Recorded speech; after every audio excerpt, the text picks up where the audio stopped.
Buenas tardes, muchísimas gracias por acompañarnos en esta charla del tercer encuentro internacional de estudios surrealistas. El día de hoy tenemos una charla muy interesante acerca de los ecos del surrealismo en el arte actual, es decir, la continuidad que ha tenido el movimiento o las influencias, las extensiones, las consecuencias que podemos detectar todavía hoy en día en las prácticas artísticas actuales. Y me acompañan tres ponentes que me da muchísima emoción que estén con nosotros. Muchas gracias a los tres. Alberto Ruiz Sánchez, escritor y editor mexicano, con cerca de 30 libros de ensayo, poesía, cuento y novela, además de el papel como director de Artes de México.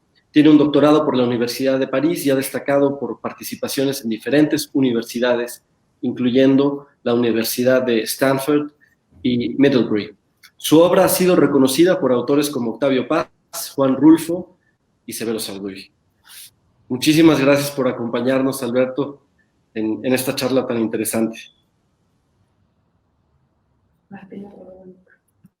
Tenemos también con nosotros a Miguel Domínguez Roan, quien cuenta con una maestría en lenguas y cultura española y portuguesa de la Universidad de Princeton.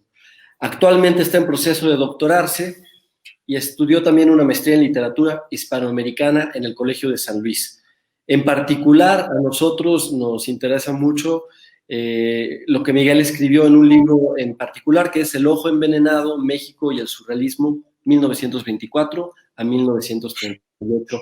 Muchísimas gracias por acompañarnos, Miguel. Gracias por la invitación. Y finalmente tenemos a Juan Pablo Meneses Gutiérrez, oriundo de la capital potosina, profesor investigador de la Coordinación Académica en Arte de la Universidad Autónoma de San Luis Potosí, licenciado en Ciencias de la Comunicación, con una maestría en Artes Visuales y Multimedia de la Universidad Politécnica de Valencia. También ha participado en exposiciones colectivas de manera internacional y muchas individuales. Destaca en la investigación y producción artística del arte contemporáneo, de los panoramas históricos del arte con énfasis en América Latina y México. Muchas gracias, Juan Pablo Meneses, por estar con nosotros. Muchas gracias y no, pues un placer estar aquí con ustedes. Gracias.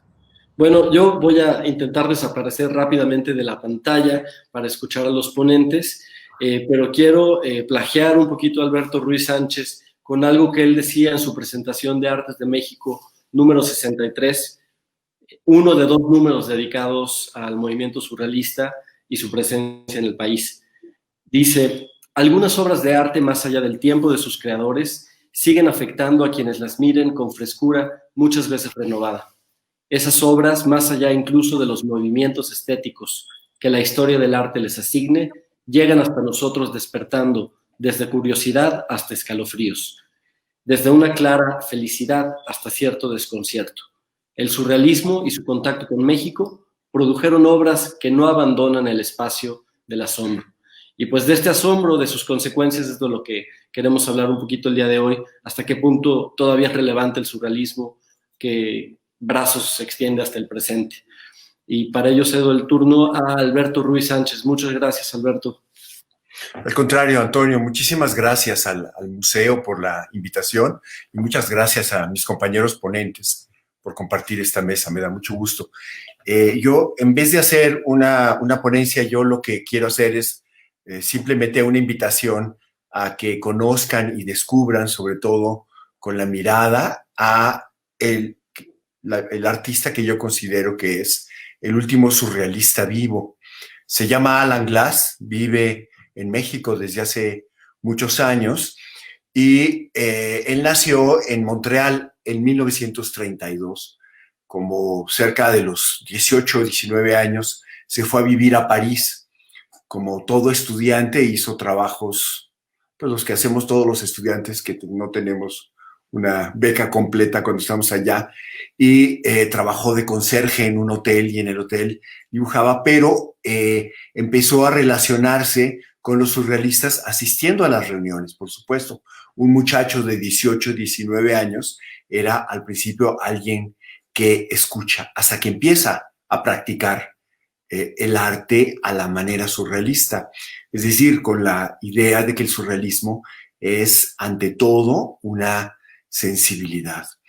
Él se interesa sobre todo en la dimensión objetual del surrealismo, la creación de objetos, el encuentro fortuito con objetos que pertenecen a otros contextos y que él se los apropia para volverlos una obra de arte. Hay uno de los principios del azar surrealista de que el encuentro fortuito de dos objetos dispares es en sí mismo una obra de arte, ¿no? Está la cita famosa de Breton sobre el encuentro fortuito en una mesa de disección de un paraguas y una máquina de escribir, que es una cita que Breton hace de Lautréamont, de Ducasse, de un franco-uruguayo que fue una gran influencia en el surrealismo y en muchos artistas antes del surrealismo, ¿no? El mismo Modigliani llevaba su edición, una de las primeras ediciones, la primera es casi un folleto, de los cantos de Maldoror en su saco permanentemente. Esto estoy hablando de los años 10. Y después se convierte también en un autor fetiche del surrealismo.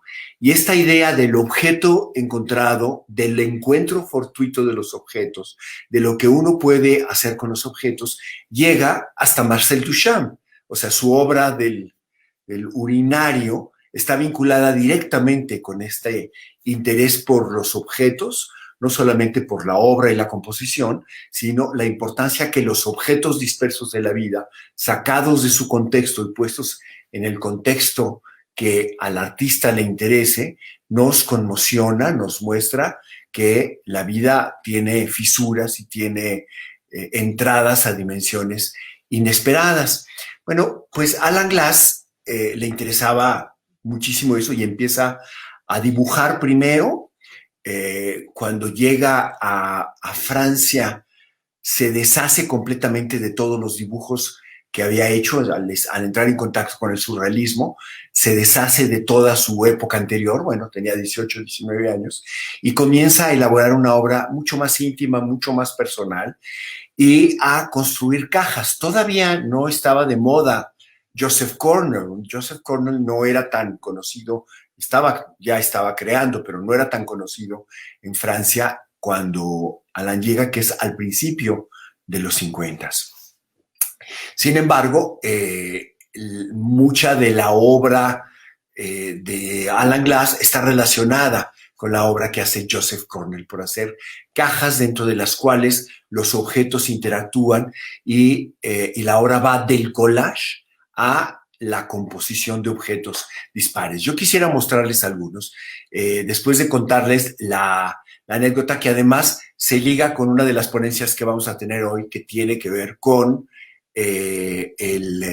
Juan García Ponce, porque cuando Alan Glass viene por primera vez a México en los años 60, conoce a Juan García Ponce, y Juan García Ponce le recomienda que, puesto que Alan Glass iba a hacer un viaje a la India, que se encontrara con Octavio Paz. Y conoce a Octavio Paz en marzo o abril de 1968. Y para que vean el carácter de la búsqueda y los encuentros fortuitos de Alan Glass, por supuesto que le interesaba el yoga tántrico y todo eso, pero sobre todo el interés principal de Alan Glass en la India eran unas esculturas que hacen unos monjes con mantequilla, con bolitas de mantequilla salpicadas de pintura, las mismas pinturas que usan para la fiesta de Holi, que es la fiesta de la llegada de la primavera, de afirmación de la vida, en la que la gente se arroja pintura, se pinta.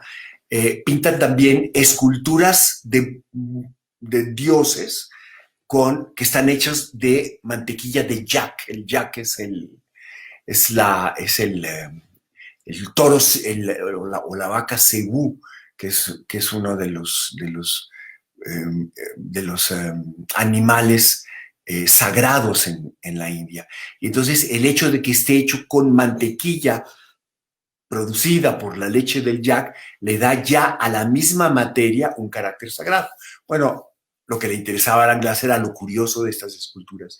Entonces él se compra algunas y a una amiga que él tenía en Canadá, pues le manda de regalo una. Por supuesto, ustedes imagínense que cuando llega la caja muy bien empacada, perfectamente con hielos y todo, pero por supuesto ya después de ese viaje de la India a Nueva York, llega completamente deshecho. Entonces la amiga lo que abre es una caja completamente vacía con manchas de grasa en el cartón, ¿no? En sí mismo ya es una obra surrealista. Alan Glass vive actualmente, hace 2 o 3 años hubo una gran exposición de su obra en el Museo de Arte Moderno en la Ciudad de México, donde había desde sus collages y dibujos, él hace unos dibujos que parecen hechos con hielo, es muy, muy impresionante, hasta muchas de las últimas cajas que ha hecho. Unos años antes,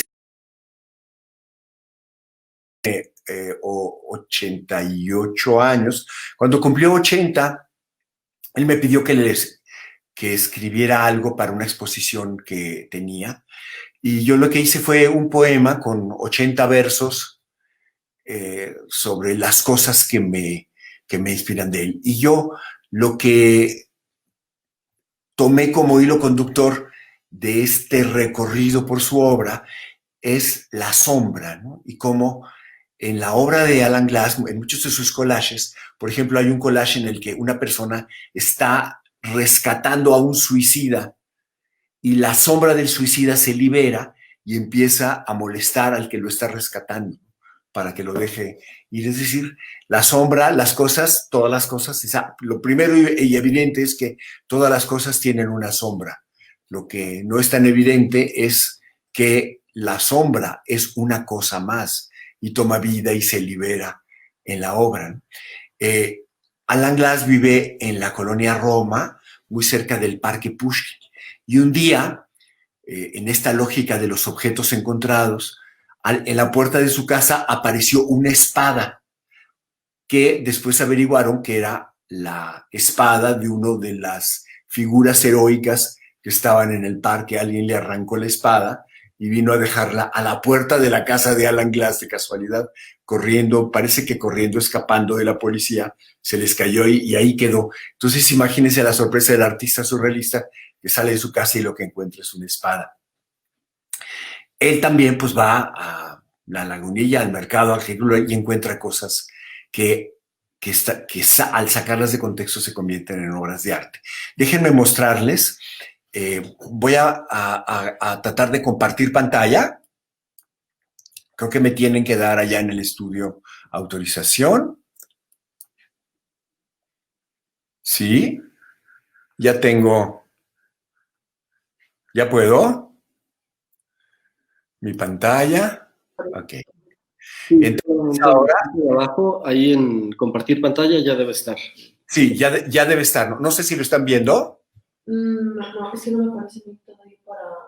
A ver, share screen, a ver. Compartir. ¿Se ve? ¿O no? ¿No se ve? ¿No lo ven?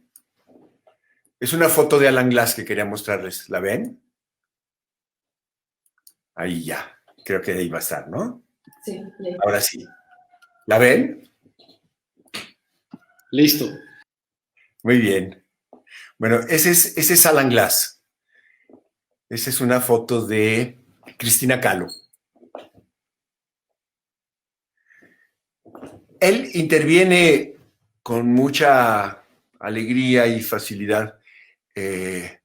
Hubo una invitación para que intervinieran vacas, entonces él lo que hizo fue crear una vía láctea en la vaca, pero por supuesto con la necesidad surrealista de modificar el sentido literal y la primera intención de la intervención. Él añadió también la caca de la vaca pintada de oro, haciendo además juego con la metáfora de que la caca es oro. Esta es la espada que se encontró tirada y un termómetro que se encontró. Otro de los objetos que él ha utilizado como algo maravilloso es un sombrero huichol, que para nosotros es solamente un sombrero huichol, pero puesto en el contexto se convierte en otra cosa completamente. Él tiene un juego, hace este tipo de juegos, es con el mito de Diana, Diana la cazadora. Él utiliza diferentes elementos, un hongo gigante, y hace una caja extrañísima. Vean el tipo de collages objetuales que hace, ¿no? O sea, hace el collage, le añade cosas. Ven, aquí hay una carita dentro de los huevos. Muchas veces cuenta los mitos que hay alrededor de todas estas figuritas, ¿no? Es siempre lúdico en su realización. Esta pieza, por ejemplo, se llama El hilo de Ariadna y da vueltas. La figurita que está aquí, esta figurita blanca, da vueltas. Aquí está el laberinto, unos hilos, un mecanismo. Es decir, es completamente azaroso, lúdico y también irreverente. Por ejemplo, este es un monumento que él quiere donar a la ciudad de París, que es un monumento a Brillat-Savarin. Savarin es un autor de finales del 18, principios del 19, que escribió un libro que se llama Fisiología del Gusto, y es como el gran clásico. Toda la gente que habla de la teoría de la comida y la teoría del gusto, hace homenaje a él, y él encontró esta cosa que es completamente tenebrosa. Imagínense esto en medio de la ciudad. Muchas veces hace continuación de las series, así como de la Vía Láctea hizo La caca de la vaca, después hizo un gráfico que tiene completamente otro sentido, pero que está vinculado a la relación entre algo sideral, que al mismo tiempo es planta, y una vaca, ¿no? Ven un juguete que él lo convierte en un objeto bello, ¿no? Esta es la pieza completa de Diana la cazadora, el mito de Diana la cazadora. Si recuerdan, es Diana se está bañando desnuda y Acteón, que está cazando por ahí, se asoma y la ve desnuda, y está prohibido ver a los dioses desnudos. Entonces Diana, de castigo, lo convierte en un cervatillo, es decir, le salen cuernos y sus perros de caza lo van a cazar, ¿no? Esta pieza está hecha sobre un pedestal y atrás tiene otras piezas que también tienen que ver con Diana, ¿no? Este está en una letra griega, está escrito en griego. Este es sobre la hidra, la lièvre es la hidra azul, pero como ven, pues son objetos completamente lúdicos, ¿no? Hay otros que les puedo mostrar que están, déjame quitar esta pantalla y poner otra, que es, no, esta es la misma, perdón, es esta. Ve, aquí hay otros objetos. Ven el tipo de juego que él está haciendo todo el tiempo, ¿no? También juega siempre con los títulos. Todo tiene un sentido para él. Por ejemplo, este de la derecha, que tiene un abanico de palma, como los que se usan en el sudeste asiático, se llama vitrina de Madagascar, pero de puntitas. Entonces tiene estas molduras que usan los zapateros o los que quieren conservar los zapatos, y va de puntitas, y el abanico es como el cuerpo de este ser, las gallinitas, unos huevos que forman el cuerpo, ¿no? Aquí hay otros con ojos, Dodón se llama. Todo el tiempo está haciendo estos huevos. Su obra es vastísima y siempre es muy, muy rica.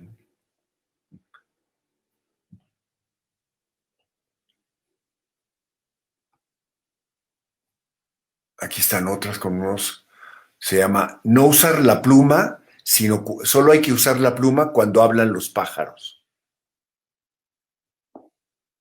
Todo está lleno de referencias poéticas. Esta de la izquierda se llama Escalando el poema.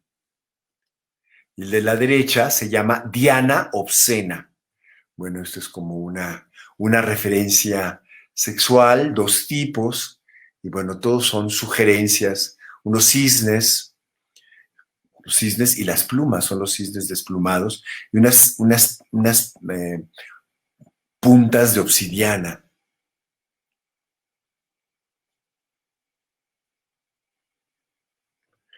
Este tiene una caja de música y hay una referencia contemporánea también de Alan Glass que tiene que ver con el músico Nan Caro. No sé si han oído hablar de él. Es un músico que le interesó mucho a John Cage porque se dedicó a hacer partituras para pianos mecánicos. Entonces el piano, la cinta que da vueltas y toca una partitura. Él escribió partituras para eso. Nan Caro vivió en México. También coincidió con Alan Glass. Entonces, de vez en cuando hay referencias a esta música mecánica, que por supuesto, cuando John Cage la descubrió, lo fascinó. Con mucha frecuencia hay elementos tipográficos que son tratados como se trata el collage, siempre, o sea, tienen una composición que entra en relación con las imágenes y los objetos todo el tiempo, ¿no? Este es un homenaje a Picabia, a Francis Picabia, ¿no? Picabia. C'est la vie, Rose, c'est la vie. Es una obra a que hace referencia. Este es un grabado supuestamente erótico francés, y lo que hace Alan es añadirle una especie de malvaviscos que se vuelven como pechos y como emanaciones extrañas de todo lo que va haciendo la pareja, ¿no? Siempre hay algo de risa y al mismo tiempo de provocación siempre en todo lo que hace. Este se llama Ondulaciones y escribe con cabello la palabra ondulaciones. Todos son cabelleras chinos, tanto en grabados como en objetos, como en cabello de verdad, ¿no?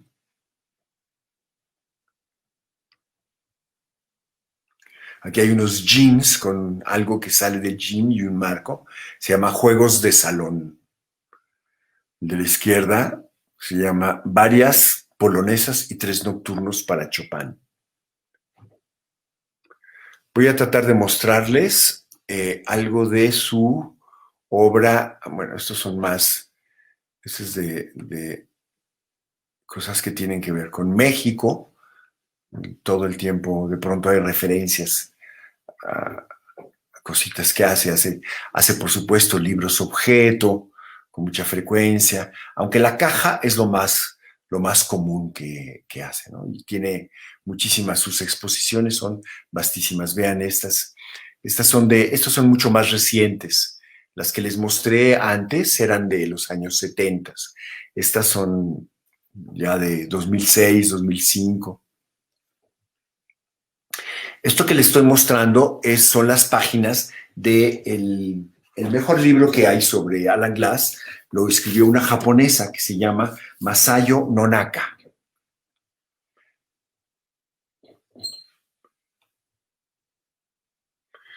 Y tiene ven todo el tipo de imaginación y delirante que hay en su obra. Es siempre muy, muy rica. Él era íntimo de Leonora, además de ser casi vecinos, y hay muchísima comunicación entre los dos, ¿no? Déjame ver si encuentro rápido. Este es el tipo de experimentación. No sé si se alcanza a ver porque es demasiado chico para apreciarlo, pero él juega mucho con las texturas, con las difuminaciones. Esto es de los años 60.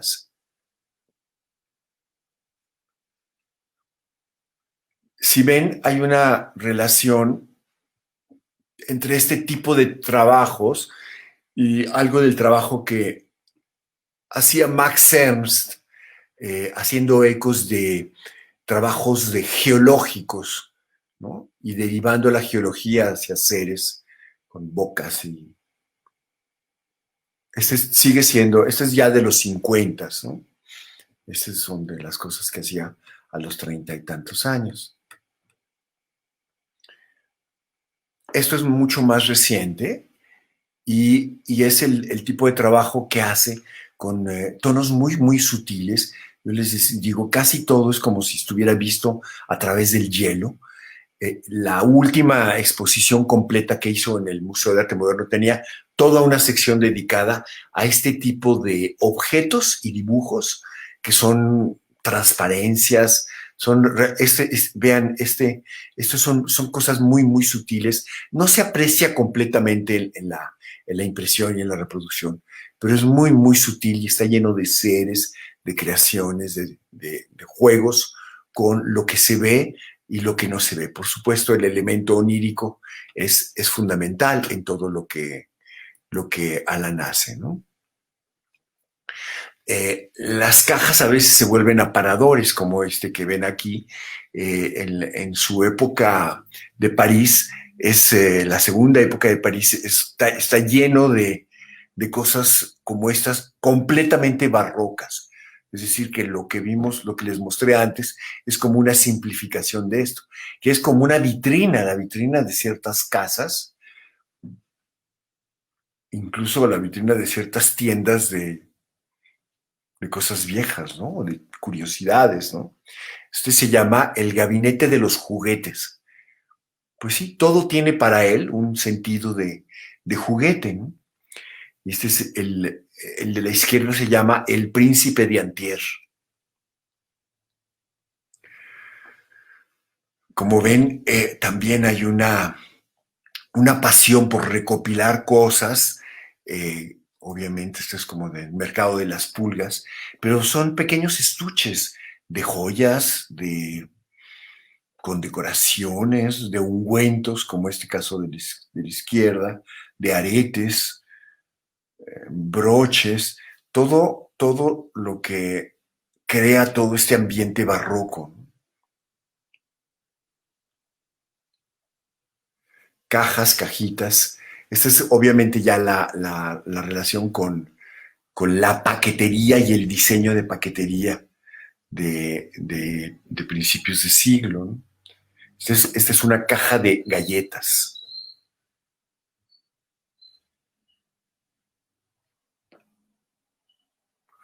No sé cómo estamos de tiempo, pero creo que ya se me está acabando, ¿no? Alberto, pues está súper interesante porque precisamente la próxima charla en el encuentro es sobre otro artista que estuvo en México un buen tiempo, Wolfgang Palen, y que justo viendo tu presentación ahora pensé en todo lo que nos falta por descubrir de Alan Glass, o sea, de que no es tan conocido tal vez como debería, igual Wolfgang Palen, todas las dimensiones que tiene, y que como escritor, por ejemplo, pues ahora tenemos la oportunidad de presentar uno de sus cuentos largos, El Ajolote. Qué bien. Muchas gracias por esta intervención. Y ahora cedemos la palabra a Miguel, por favor, para que nos platique un poco sobre Pomce.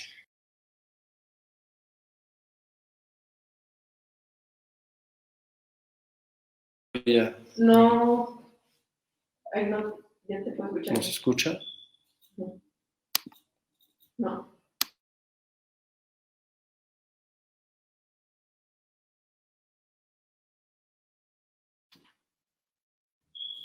Estás en silencio, Miguel. No. No, nada. Intentamos con... No sé qué tenía. No. Escuchamos con Juan Pablo por un momento. Sí. Juan Pablo, si proseguimos contigo en lo que arreglamos con Miguel, la cuestión del audio. Sí, está muy bien. ¿Sí me escuchan bien? Perfecto, te escuchamos muy bien. Okay. Bueno, pues muchas gracias por la invitación. Es un gusto para mí estar aquí. Muchas gracias al Museo de Leonora Carrington por la invitación, a los colegas ponentes. Me da mucho gusto estar aquí.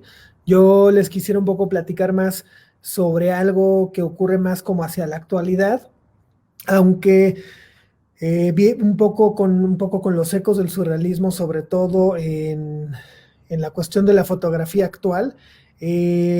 Bueno, si bien no son autores o autoras que son surrealistas como tal, o sea, más bien tienen ciertos matices en el mundo onírico, por ejemplo, en la parte argumental, en la parte conceptual, tiene ciertas cuestiones que entrelazan, ¿no? Muchos de estos que les voy a presentar no se asumen como surrealistas porque en realidad no lo son, simplemente tienen como algunos puntos de contacto, ¿no? Puntos de convergencia con esto. Bueno, el surrealismo tuvo un gran auge en la fotografía y es donde creo que ha permeado un poco más en la actualidad, inclusive en la cuestión pictórica. Me gustaría enseñarles algunos ejemplos de estos ejemplos de fotografía que les estoy platicando, que creo que tienen puntos de contacto muy interesantes con esta cuestión, ¿no? del surrealismo, ¿no?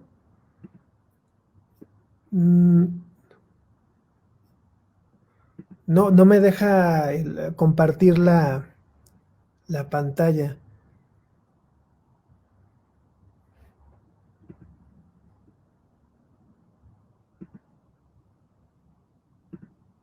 Ay, creo que ya está. No sé si creo que ya la están viendo, ¿verdad? Bueno, sí, si pudieran poner la que sigue, por favor. Ahí está. Creo que estuvo más fácil así con ustedes, ¿no? Bueno, les voy a platicar de esta artista mexicana que es multidisciplinaria, que es una artista que se llama Lisa Ambrosio, que es una artista muy joven, que tiene un trabajo muy interesante, que creo yo, aunque esto que les decía no es surrealismo como tal, creo que tiene puntos de contacto interesantes en este proyecto que se llama La ira de la devoción, que son imágenes entremezcladas entre lo pictórico, la fotografía, el archivo familiar. Lo que hace es como impulsar al espectador a sumergirse en la psicología del artista. Aborda la cuestión del acto de hechizar como una forma de defensa psicológica contra algunos símbolos como del machismo, ¿no? Podemos pasar a la que sigue, por favor. Bueno, aborda muchas cuestiones de la cuestión de sus creencias, de las creencias familiares, la cuestión de la locura, de las manías, de las fobias, de la depresión, de la esquizofrenia. Mucho tiene que ver con las mujeres cómo son representadas como seres, digamos, inmortales, inmorales, sobrenaturales, con estas cuestiones de máscaras. Podemos poner la que sigue, por favor. En donde todo está en esta idea, es una fotógrafa actual que tiene esto que les digo, con ciertos puntos de contacto, sobre todo en la parte onírica, digamos, ¿no? La parte conceptual de las piezas, que tiene que ver con todo un simbolismo, pues a través de máscaras, a través de cuestiones como el autor lo dice, como de brujería, digamos, ¿no? Podemos pasar a la que sigue. Como vemos en esta imagen, ¿no? Es parte de este proyecto de La ira de la devoción, que es un proyecto muy interesante de esta artista Lisa Ambrosio, en donde yuxtapone muchos elementos a la hora de las fotografías. Pues les comento esto, que no es que ella se asuma como fotografía surrealista, sino más bien yo considero que tiene ciertos puntos de contacto, ¿no? Podemos ver la que sigue, por favor. O esta, ¿no? En donde tiene se ve esta mano con estos caracoles que están recorriendo su cuerpo. Entonces, todas estas escenas que podemos ver en las imágenes de Lisa Ambrosio, es esta idea de lo surreal en cuanto a temática, digamos, ¿no? Surreal y con una fuerte relación con su relación familiar, digamos, ¿no? A partir como de la ficción. Podemos poner la que sigue, por favor. También hablando de esta cuestión como de fotografía, este par de artistas, Shanna y Robert Parker Harrison, me parece que también tienen una influencia importante de esta cuestión de surrealismo. Su trabajo explora esta relación de los seres humanos, la naturaleza, la tecnología, una narrativa que va fluyendo, y usan esta narrativa como medio de comunicación, ¿no? En sus imágenes podemos poner la que sigue, en donde tiene mucho que ver con esta un poco realidad utópica, digamos, ¿no? Donde fluye esta relación sobre todo de la tecnología y el humano, y los mismos autores lo abordan como una cuestión de crear como un cambio positivo, ¿no? Podemos poner la siguiente. Entonces vemos en sus imágenes, tienen una estética que parecieran fotografías de hace 100 años, no sé, 80 años, pero son fotos actuales. También algo que es importante destacar, que obviamente que en la época del auge del surrealismo no había como tal, o sea, había mucho manejo de foto, pero ahora tenemos la diferencia, digamos, que con las herramientas tecnológicas digitales se pueden manipular algunas imágenes y se pueden crear todos estos mundos a partir como de soportes digitales, ¿no? Podemos ver la que sigue, por favor. Entonces, mucho de esta obra son muy distintas, la obra de Lisa Ambrosio y de Robert Parker y Shanna Harrison, que este es un proyecto que se llama The Architect Brother, que es este proyecto que aborda esta cuestión, como lo decía, del vínculo entre tecnología, naturaleza y los seres humanos. No notamos esta cuestión como, por esta misma estética, como un virado al sepia, por ejemplo. Entonces pareciera que estamos viendo fotos antiguas que en realidad no lo son, ¿no? Está como un manejo muy pulcro de la cuestión de la edición digital, ¿no? Entonces queda, no se nota, ¿no? Podemos poner la que sigue. Este es otro autor que muchos lo perciben, lo ven como un autor, o él mismo sí se asume como fotógrafo surrealista, a diferencia de los dos anteriores, de Harrison y de Ambrosio. Erik Johansson, que es un artista sueco, sí se asume totalmente como fotógrafo surrealista contemporáneo, digamos, en donde crea estos escenarios, como en esta que estamos viendo en la diapositiva, que es una que está siguiendo la lluvia, ¿no? Vemos todos estos elementos oníricos yuxtapuestos en las imágenes, que en este caso sí nos transportan, digamos, ¿no? A un mundo más diferente, ¿no? Podemos poner la que sigue, por favor. Sí, o sea, por ejemplo, esta otra imagen, ¿no? Donde, bueno, todo tiene que ver con hacer unas escenas donde contiene elementos imposibles, digamos, ¿no? Donde no los podemos encontrar en la realidad. Le gusta mucho a Johnson la idea, la capacidad de crear como mundos distintos, ¿no? Mundos un poco de la mano de esto de lo surreal, ¿no? Estos que le estoy mencionando tienen tintes de surrealismo, estos autores, pero obviamente no pertenecen al movimiento surrealista, ¿no? Son fotógrafos contemporáneos. Pueden cambiar a la que sigue, por favor. O por ejemplo esta, ¿no? Esta imagen de Reset, que vemos en la imagen un gran como socavón, un gran hoyo que hay en el paisaje, en donde hay un botón grande, en donde pareciera que esto es, bueno, da la sensación que lo escarbaron, que estaba escondido, que no estaba a la vista. Entonces que podemos metafóricamente presionar este botón y resetear, ¿no? Un poco la realidad, ¿no? Podemos poner la que sigue, por favor. O esta otra, la de Comfort Zone, también de Erik Johansson, en donde aborda esta cuestión como una especie de casita muy pequeña en donde está una chica adentro, que ese es como su mundo interior, ¿no? Su mundo inconsciente, ¿sí? Podemos pasar a la que sigue. Sí, podemos pasar a la siguiente, por favor.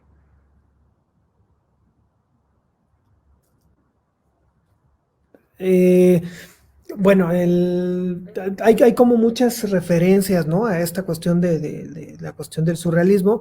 Me gustaría ponerle las últimas diapositivas. No sé si me pueden ayudar unas que son como muy esas, por favor.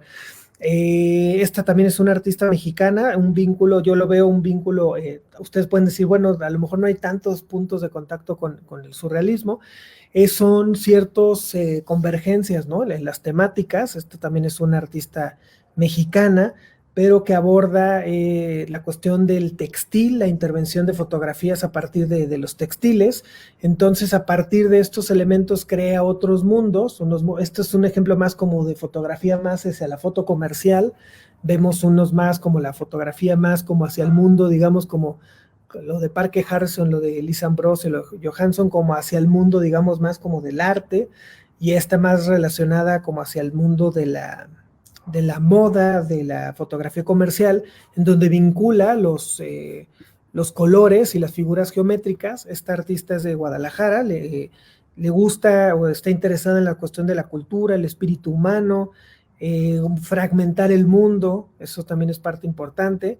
Tiene mucho dinamismo la cuestión de su trabajo. Ella empezó a ser conocida por su trabajo de street art, en estas mismas, más o menos estas mismas imágenes de textil, las empezó a hacer en las calles, con fotos que se desgarraban hilos, ¿no? O desgarraban como algunos telares. Entonces, con estos 4 ejemplos, quiero mostrar alguna como aproximación, digamos, de algunas repercusiones, aunque sea como una convergencia del surrealismo, sobre todo en la fotografía, es donde yo noto en la actualidad que hay como que permea de una manera bastante importante, ¿no? En el mundo de la fotografía, es donde veo yo más como un mundo muy parecido, ¿no? En el caso de Johansson, él sí se asume como fotógrafo surrealista. En el caso de los otros 3, no se asumen para nada surrealistas, pero creo yo que tienen algunos matices, ¿no? Interesantes o importantes. Bueno, por mi parte sería todo. Muchas gracias. Muchas gracias, Juan Pablo. Pues muy interesante el asunto de la fotografía, que es una constante desde el inicio del surrealismo y que ciertamente, como dice, se nutre mucho de todo tipo de técnicas, pero también del contenido, como en el caso de Johansson que presentabas ahora. Y bueno, a ver si ahora sí nuestro compañero Miguel se puede unir. A ver, ¿ahora sí me escuchas, Antonio? Perfecto, muchas gracias. Pues muchas gracias al Museo Leonora Carrington por esta invitación. Por supuesto, también gracias a Alberto y a Juan Pablo. Un riquísimo material acá para explorar en los siguientes días, y también fantástica esa anécdota sobre García Ponce, ¿no? Y Alan Glass. En su archivo acá en Princeton hay unas cuantas cartas de Alan Glass, ¿no? Por ahí hizo una exposición en la galería de Fernando Ponce, ¿no? Entonces, bueno, yo voy a compartir, vamos a ver, ok, ahí se debe de ver mi presentación. Y bueno, para comenzar, bueno, me gustaría proponer el título de esta mesa como una pregunta. ¿Cuáles son los ecos del surrealismo en el arte del presente?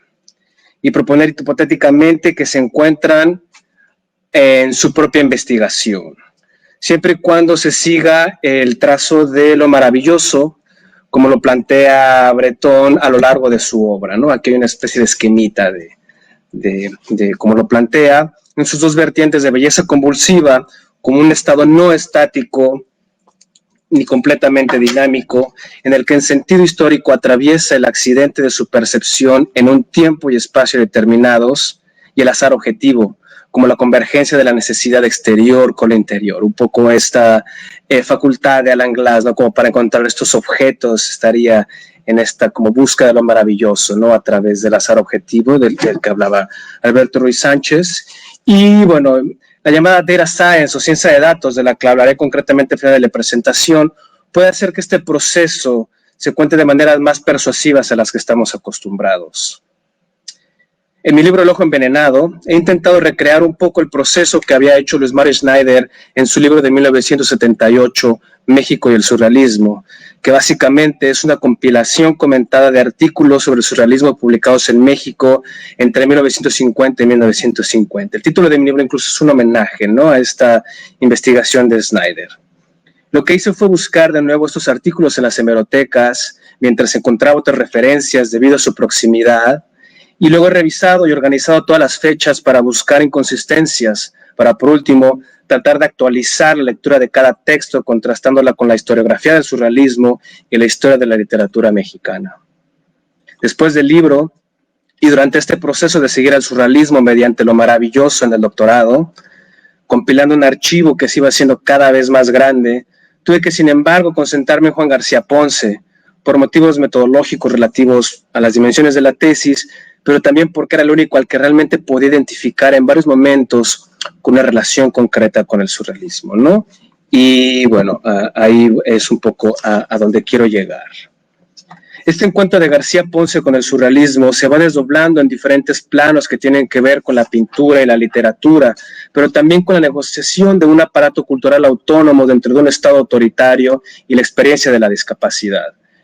Como sabemos, Juan García Ponce tuvo esclerosis múltiple durante casi la mitad de su vida, ¿no?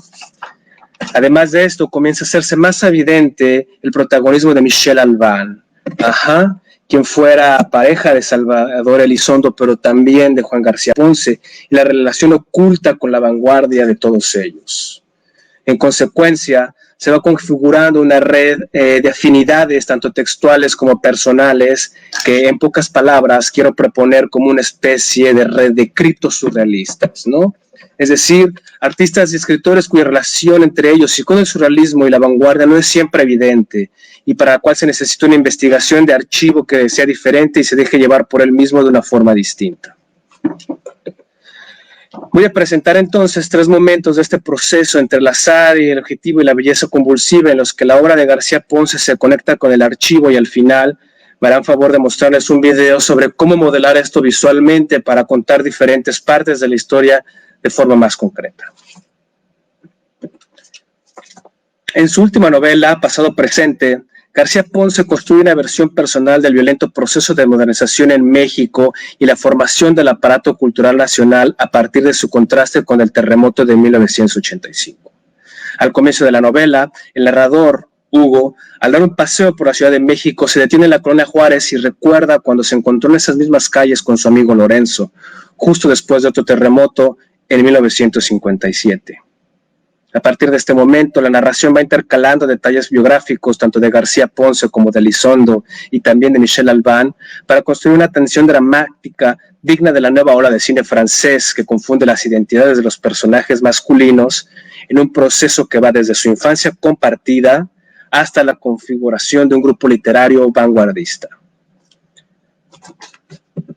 Este proceso detenido de conciliación de opuestos que hace referencia a ese punto de la conciencia del que hablaba Breton en el segundo manifiesto surrealista, culmina con la edición y publicación de la revista Spleen, llamada así en la novela, pero que en realidad se trata de Snob. A pesar de su diseño y la insolencia de su lenguaje, Snob no se trata de una revista de juventud, sino de afirmación vanguardista, más cercana a la mitad de la vida en el sentido dantesco. Tanto García Ponce como Elizondo tenían alrededor de 30 años cuando apareció esta revista, así como Breton tenía 30 años cuando publicó el primer manifiesto surrealista en 1924. Un dato curioso, tanto Alan Glass como Elizondo y García Ponce compartían la misma fecha de nacimiento, ¿no? 1932. Entre otros objetivos, Snob hace una selección de las referencias más exquisitas del surrealismo, como podemos ver en esta diapositiva, como una ofrenda para Luis Buñuel, que ya había sido el foco de una obsesión específica por parte de Elizondo en su revista Nuevo Cine. Existe además una coincidencia definitiva que debería decidir el destino de Snob dentro del canon internacional de revistas surrealistas de la posguerra. la inclusión y edición secuenciada de una colaboración entre el escritor español Arrabal y el artista mexicano Alberto Gironella entre Snob y La Brèche, la revista que Breton dirigió en absencia al final de su vida, ¿no? Y me parece muy interesante esta inversión de sentido, ¿no? En el que hay una costumbre en el que los artículos aparecen primero en París sobre la vanguardia del terrorismo, después se publican en México. Esto existe desde contemporáneos hasta los años 50, pero con Snob este ciclo se revierte, ¿no? De alguna manera esta publicación brinca de Snob a La Brèche, ¿no? De lo cual me parece muy importante. Un año después de la aventura de Snob, García Ponce publicó un largo artículo en la revista de la Universidad de México, en el que hablaba sobre la relación del psicoanálisis con el arte. En este texto, García Ponce sugería que el psicoanálisis, mediante su categorización y exploración del inconsciente, podía aportar explicaciones mucho más concretas sobre el proceso artístico que el concepto romántico de la inspiración. El psicoanálisis, de hecho, dotaba al artista de valiosas herramientas para la exploración y representación de sus estados emocionales, en lugar de la búsqueda implacable de un estado que muchas veces terminaba en la autodestrucción.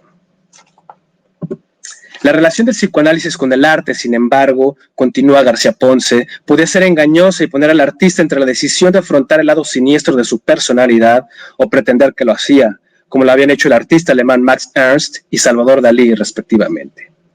Mientras que Dalí representaba para García Ponce la aplicación formulaica y complaciente del psicoanálisis en el arte, Max Ernst había aprovechado del psicoanálisis para entender aquellos momentos traumáticos de su infancia que le habían dado sentido a su obra. García Ponce, entonces, evoca un episodio en el cual el pequeño Max Ernst, hablando en tercera persona de sí mismo, establece una misteriosa correlación entre la muerte de uno de sus más íntimos amigos, un inteligente y cariñoso papagayo, escribe García Ponce, y el nacimiento de su hermana, ocurrida el mismo día. Algunas de las obras más importantes y significativas de Ernst aparecen así, explicadas por él mismo, como resultado de un shock traumático, advierte García Ponce, revelando así la raíz simbólica de la personalidad pictórica de Ernst, Lop Lop, el pájaro superior. Mientras García Ponce estaba en Nueva York con una beca Rockefeller a principios de 1961, pudo ver una de las primeras exposiciones de Max Ernst en las Américas, cuyo catálogo incluía el texto autobiográfico que cita en su artículo, e incluso hizo algunas anotaciones en su cuaderno sobre la obra Mundus est Fabula. La relación de este shock traumático y el surrealismo con Max Ernst, por supuesto, lleva de manera acelerada a Leonora Carrington y su memoria Desde Abajo, de la cual ya se habló ayer, y que fue publicada por primera vez en 1942 en la revista surrealista Triple V, por sugerencia de Breton, quien estaba en Nueva York y le había pedido que escribiera un relato sobre esta experiencia en el Hospital Psiquiátrico de Santander. La relación de García Ponce con el surrealismo, por supuesto, no puede explicarse si no es por el paso de Octavio Paz por París a principios de los años 50 y su relación con André Breton, principalmente por medio de Elena Garro. Como se puede comprobar en el archivo de Breton en la biblioteca Jacques Doucet en París, entre 1951 y 1966, cuando murió Breton, Paz le envió un total de 8 cartas, más o menos, aunque no existe ningún registro de Breton de que haya contestado alguna. Puede ser que no haya contestado alguna o de que no haya guardado los borradores de esas cartas. A mediados de los años 50, sin embargo, Paz emprendió una intensa campaña de divulgación del surrealismo en México que involucró a la recién creada revista de literatura mexicana, así como al grupo de teatro Poesía en Voz Alta y la puesta en escena de La hija de Rappaccini, la única obra de teatro escrita por Paz y cuyo vestuario estuvo diseñado por Leonora Carrington. Aquí podemos ver cómo coincide Breton y Paz en este mismo número de revista mexicana de literatura, ¿no? A pesar de esta intensa campaña, ni Breton ni el público de la época respondieron favorablemente al programa vanguardista de la revista mexicana de literatura, ni de Poesía en Voz Alta. No sería sino hasta 3 años más tarde, en la introducción al primer libro de poemas de la escritora peruana Blanca Varela, Ese puerto no existe, en la que Paz estableció una conexión intrigante con el surrealismo, al que llama una ética y más que nada una estirpe intelectual. Una definición que tendría un gran impacto en García Ponce, quien la recogería en una reseña de una exposición de artistas surrealistas, como así los llama, entre los que se encontró a Leonora Carrington.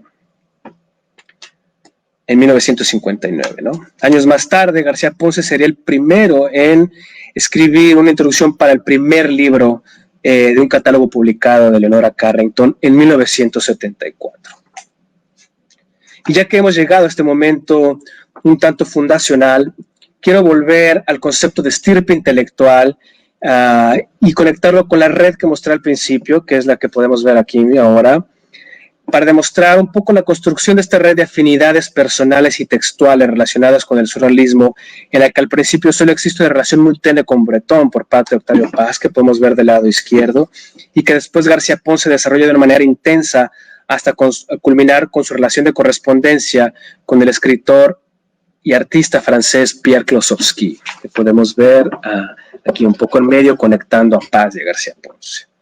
Klossowski, considerado un artista disidente, esta relación resulta en varios eventos culturales, una puesta en escena de una obra, una novela de Klossowski en la Casa del Lago, adaptada por Juan José Gurrola, y una exposición de Klossowski en 1981 en la Galería de Fernando García Ponce. El surrealismo, como un proceso de descubrimiento de lo maravilloso y aplicado a la investigación literaria, puede mostrar la manera en que la literatura desborda las barreras de lo textual para inundar la vida de relaciones y referencias inquietantes. Para hacer esta red, he organizado 114 cartas en una hoja de Excel y luego las he organizado cronológicamente.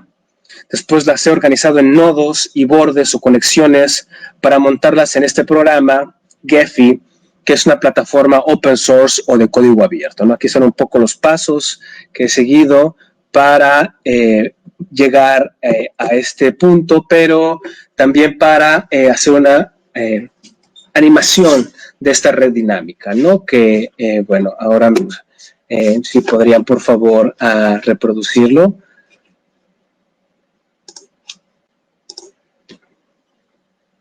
Aunque también podría reproducirlo yo por acá. Ahí está, perfecto. Muy bien, ahí tenemos el punto de partida, un poco el control de reproducción de esta línea de tiempo. Ahí tenemos a todo este conjunto de cartas. Ahí hay un algoritmo dinámico, que comienza a agrupar a todos estos nodos, dependiendo de, bueno, la época o el año en el que se van conectando, ¿no?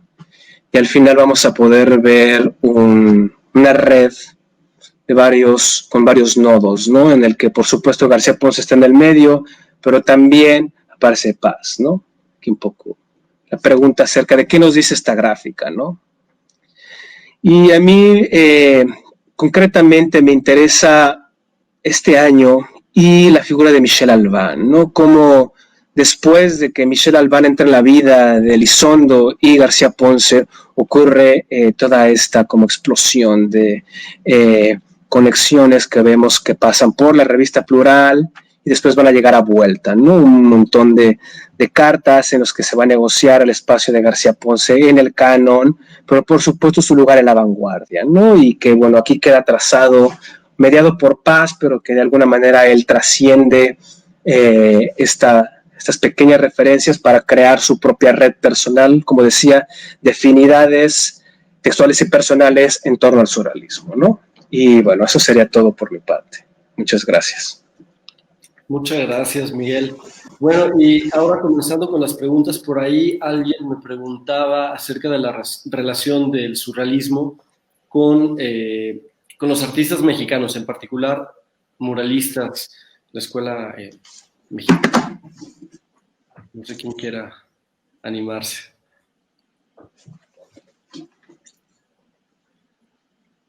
Con los muralistas, nada, ¿no? Es justamente lo contrario, ¿no? Cuando llega Breton a México y valora a Frida Kahlo estaba mal vista por ser considerada demasiado individualista. El yo estaba prohibido, ¿no? Y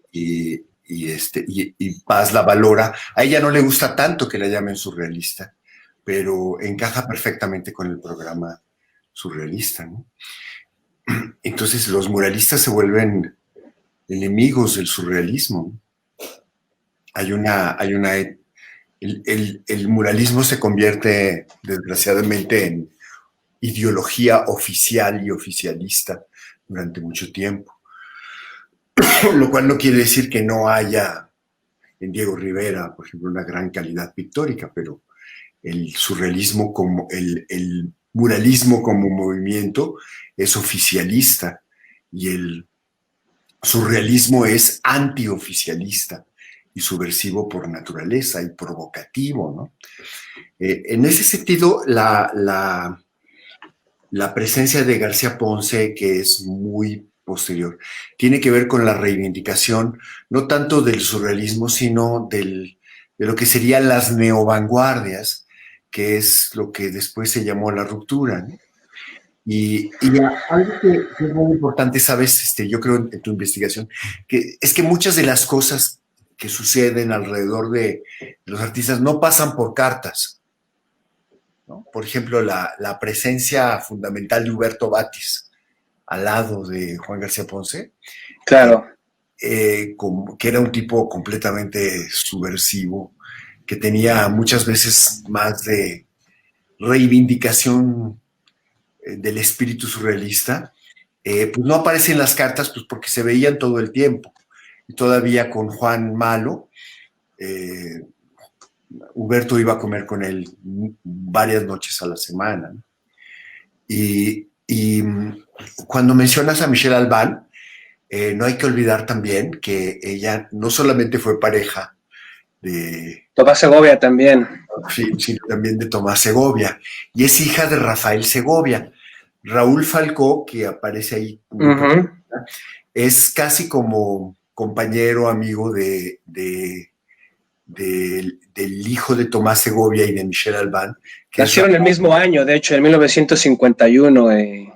Sí. Estuvieron en París. Hay muchas cartas ahí en el archivo de García Ponce entre ambos, en donde García Ponce de alguna manera negocia esta relación con Rafael Segovia y Tomás ahí, ¿no? Hay momentos en donde de alguna manera García Ponce participa mucho más en la formación de Rafael Segovia que Tomás. Hay una especie de distanciamiento ahí bastante interesante, ¿no? Sí, y hay otra presencia surrealista o surrealistoide que pertenece a la generación de García Ponce y que fue muy activo en México, que es Alejandro Jodorowsky. Es chileno, pero vivió en París, él estuvo vinculado al surrealismo y él fue fundamental en muchas de las cosas más subversivas de los 60s. También publica en Snob, ¿no? Aparecen ahí varios artículos suyos. Sí, por supuesto, ¿no? Entonces hay muchísimo hilo que jalar sobre la relación entre la generación de la ruptura, que es la de García Ponce, y eso. Ahora que mencionabas, estaba yo viendo, ahorita me levanté a ver, nada más pescando algunos de los libros de Juan, a ver si estaba el artículo sobre Alan Glass, pero la primera exposición de Alan Glass es de 1967 en México, y uno de los textos que se publican sobre él, uno de Margarita Nelke, que era así como la española, emigrada, militante, pero que era la gran crítica de arte del momento. El otro es de García Ponce. Y es una exposición que se hizo en la Galería Antonio Sousa. Pues, la Galería Ponce, que es muy posterior, ¿no? Pero la Galería de Antonio Sousa, y inmediatamente después la Galería Pecanins, que ya es galería de la generación de esto. Entonces, ahí es donde se hace todo el vínculo entre esta reivindicación de, digamos, el surrealismo joven y la generación de la ruptura, ¿no?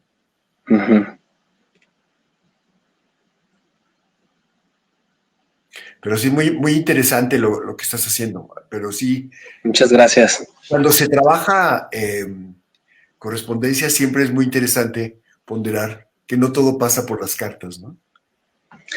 Pero también hay muchas cosas en las cartas, ¿no? Que hay que ponderar, ¿no? Hay todo, ¿no? Pues es importante. Claro. Es importante. Es importante hasta por ejemplo, las anotaciones que hay en los libros, ¿no? La gente que anota sobre los libros se vuelve algo que es tan marginal, se vuelve muy, muy significativo, ya no digamos las cartas. Exacto. Pero, sí, pero siempre, pero no es todo, ¿no? Eso es lo que es interesante, que siempre hay que, el contexto, hay que introducir un elemento en este, es muy interesante estos galaxias dinámicas que haces, ¿no? Son muy, muy suaves. Gracias. Pero sí hay que introducir estos elementos que se manifiestan de otras maneras, ¿no? No sé cómo, no se me ocurre cómo ni qué, pero a veces hay referencias a ellos en las cartas, a veces no.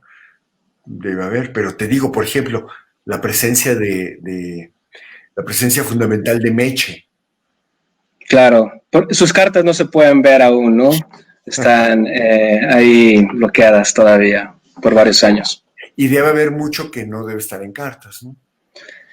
Hay muchos manuscritos, hay cuadernos, sobre todo cuando era más joven García Ponce, tomaba más anotaciones, ¿no? Ese, de donde saqué esa nota de que hacen el MoMA sobre Ernst, también ahí tiene algunas anotaciones de Bretón, hay varios ahí cuadernitos interesantes, ¿no? Que la verdad no he tenido tiempo de checarlos todos o incluirlos en mi investigación, pero vaya que sí hay muchísimo material. Y García Ponce, eso me parece que es importante recalcar, de alguna manera dejó organizado su archivo de una manera muy sistemática para precisamente facilitar la investigación. Hay muchos otros archivos en donde hay ciertos momentos de desorden, pero él parece que tiene una idea muy clara de lo que quería que ocurriera con él, ¿no? Sí, y habría que recuperar sus libros. Sí. Sí. Pero sí, qué bueno. Me alegra que se esté haciendo.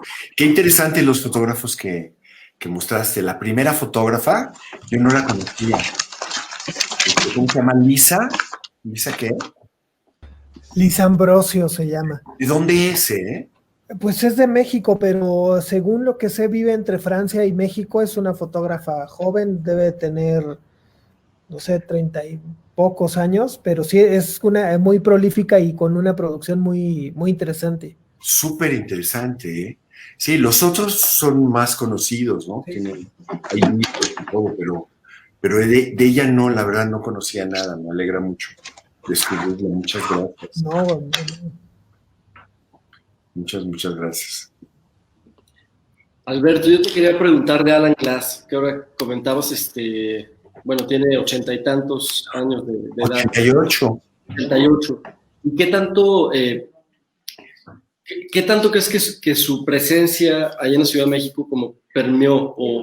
Y lo mismo de los otros que vivían ahí mismo en la colonia Roma. Sí, pues mira, yo creo que están muy aislados. Sí. Pues mira, yo creo que él sí está aislado, pero cada vez que expone, pues es como dinamita. Seguramente que ha de tocar a muchos artistas. Y yo creo que gente que hace cosas distintas, por ejemplo, lo que hacía Gianni Pecanins, que también hacía libros de artista y hacía cajas y hacía todo este arte de objetos. Seguramente todos los que hacen artes de objetos están dados por Alan Glass. En eso él es como el más sugerente y el más positivo, ¿no? de los artistas que, digo, vive en México desde los 60s. Es considerado un artista mexicano, ya ha de estar nacionalizado mexicano y todo. Es creador del Fonca. Creador emérito. Y él era gran amigo de Leonora. ¿Hay algo que nos puedas contar de esto en especial? Hay una película, esta película de Tufik Malouf, que está encargada por una editorial francesa que hizo varias películas sobre los surrealistas. Y una de ellas está dedicada a Alan Glass. Y ahí hay una escena muy larga en la que platican ellos dos mientras comen galletas, ¿no? Y es muy bonito porque es una escena muy cotidiana. Obviamente con Leonora no hablabas de cosas trascendentales de entrada, pero estaban hablando de lo que les gustan las galletas. Pues, pero es muy bonito la actitud de los dos, el lenguaje corporal de los dos. Y Leonora, que era siempre una presencia fuerte, ¿no? Alan es mucho más dulce, pero pues es una reunión entre amigos de mucho tiempo. Entonces eso es muy simpático, es muy bonito, ¿no? Sí, yo estoy seguro que tú tienes relación con Gabriel Valls y con el hermano, con Pablo. Con Pablo. Seguramente ellos te pueden contar mil cosas. O sea, Sí, lo vieron desde niño. Estuve en la entrevista, justo antes de esto, ¿no? Como un poquito antes de esto, estuve en la entrevista con Pablo, que sí, pues nos cuenta las anécdotas como desde la perspectiva de él que era un niño o un joven y visitaban todas estas personas su casa, ¿no? Sí. Sí, fíjate, la primera exposición de Alan Glass la organiza Breton. Es en el 58 en París, es la primera exposición individual. Y Breton y ¿cómo se llama? A ver, ¿cómo se llama? Que estuvo en México también. Y Benjamin Perret. Sí. Perret y Breton, los dos, le organizan su exposición a este canadiense jovencito que les cayó bien. Ya. El vínculo con Leonora ya viene automático luego. ¿Y con James no sabes si tuvo relación? No sé, ¿eh?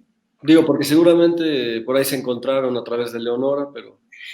Pues mira, no tengo clara la cronología de James en relación a Alan Glass, pero sí es algo interesante. Entonces, pues sí, No tengo idea, ¿no? No tengo idea. Porque lo que hizo Leonora en casa de James, no en Gilitla, sino en el castillo que le dicen, ¿no?